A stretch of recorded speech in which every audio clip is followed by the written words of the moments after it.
안녕하세요. 한의사 이혜민입니다.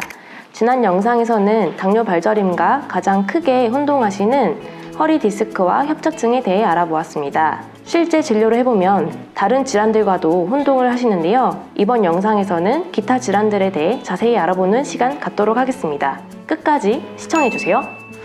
첫 번째 질환은 류마티스 관절염입니다. 실제 발가락이 불편해 당뇨 때문인가 하여 치료를 위해 내원하신 당뇨 환자분이 있었는데요. 자세히 문진해보니 류마티스 관절염 증상이었던 적이 있습니다. 류마티스 관절염의 대표적인 특징은 손과 발의 작은 관절에 좌우 대칭적으로 관절염이 발생한다는 점인데요.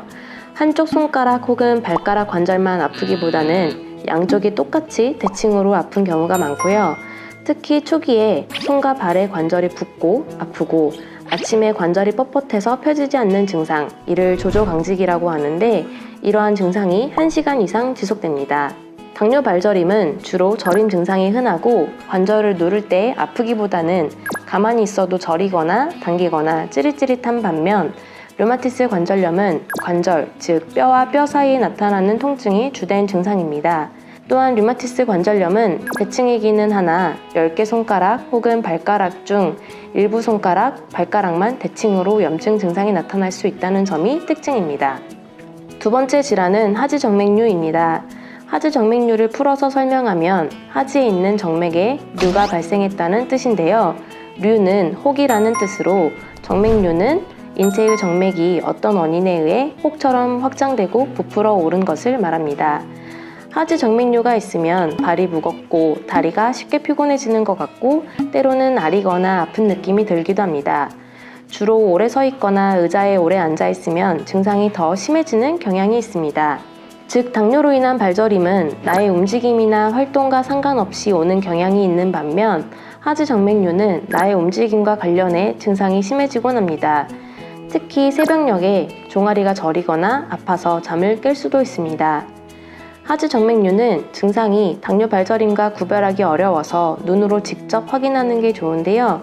허벅지, 종아리, 발목 등에 있는 정맥들이 확장되어서 붉은색, 파란색 또는 보라색의 정맥이 거미줄 모양으로 나타나는 것이 확인되면 우선 하지정맥류를 의심해 보는 게 좋고 정확한 진단을 위해서는 도플러 초음파 검사를 받아보시는 게 좋습니다. 세 번째 질환은 손목 터널 증후군인데요. 다른 말로 수근관 증후군이라고 합니다. 양손 모두 저림 증상이 있어 실제 당뇨 환자 한 분이 헷갈려 하셨던 질환입니다. 설거지, 요리, 청소 등 반복적인 가사 일을 하거나 컴퓨터 작업, 글쓰기 작업 등 단순하면서 반복되는 작업을 많이 하시는 분들에게 잘 발생하고요. 새끼손가락이 저리지 않는 게 특징입니다만 저림이 심한 경우 이를 잘 인지하지 못하는 경향이 있습니다. 손목터널 증후군은 팔링 검사를 통해 진단할 수 있는데요. 손끝이 바닥을 향하게 양 손등을 맞닿게 하는 방법으로 이 자세를 취했는데 저림이 생기거나 더 심해지면 손목터널 증후군을 의심해 볼 수 있습니다.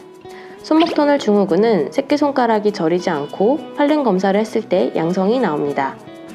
이번 영상에서는 당뇨 발저림과 혼동할 수 있는 기타 3가지 질환에 대해서 알아보았습니다. 발저림, 손저림이 있을 때 무조건 당뇨 때문이라 생각하지 마시고 기타 질환에 대해서도 숙지하셔서 적절한 치료 받으시길 바라겠습니다. 감사합니다.